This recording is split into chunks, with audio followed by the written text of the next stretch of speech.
Sa gitna ng mga panawagan para sa pagkakasundo ng kampo ni Pangulong Marcos Jr. at ni dating Pangulong Rodrigo Duterte, isang matinding pahayag ang ibinato ni Senator Bongo. Hindi raw maaaring pag-usapan ang reconciliation kung wala si Tatay Digong sa bansa. Si Troy Gomez magbabalita.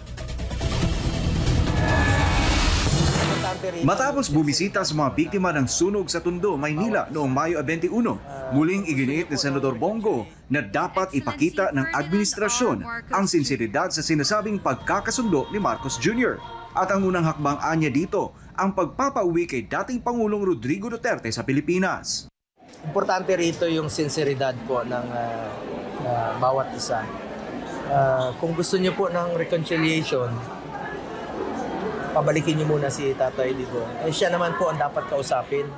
Ayon kay Go, mawawala ng saysay ang anumang pag-uusap ukol sa pagkakasundo kung wala mismo si dating Pangulong Rodrigo Duterte na siyang nanguna at naglingkod sa bansa bilang pinuno sa loob ng 6 na taon.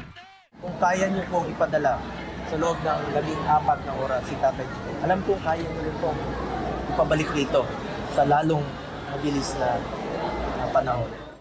Bukod sa panawagang pagpapauwi, ipinaabot din ni Go ang kanyang pag-aalala sa kalagayan ni dating Pangulong Duterte na ngayon nasa edad 80 na. Kasabay nito nananawagan siya sa publiko na ipagdasal ang kalusugan, kaligtasan at kalayaan ng dating lider ng bansa.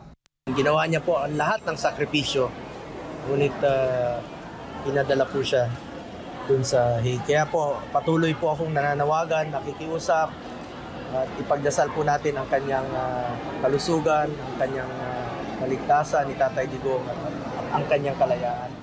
Binigyang diin ni Go ang makataong pamumuno ni Pangulong Duterte sa pagbibigay ng serbisyo kahit sa mga lugar na hindi siya sinuportahan noong halalan. Tulad na lamang ng pagpapatuloy ng proyektong Panguil Bay Bridge bilang patunay na para sa lahat ng Pilipino ang kanyang pamumuno.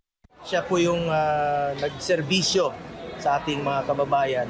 Noong nakaraang 6 na taon, ginawa niya po ang lahat ng sakripisyo.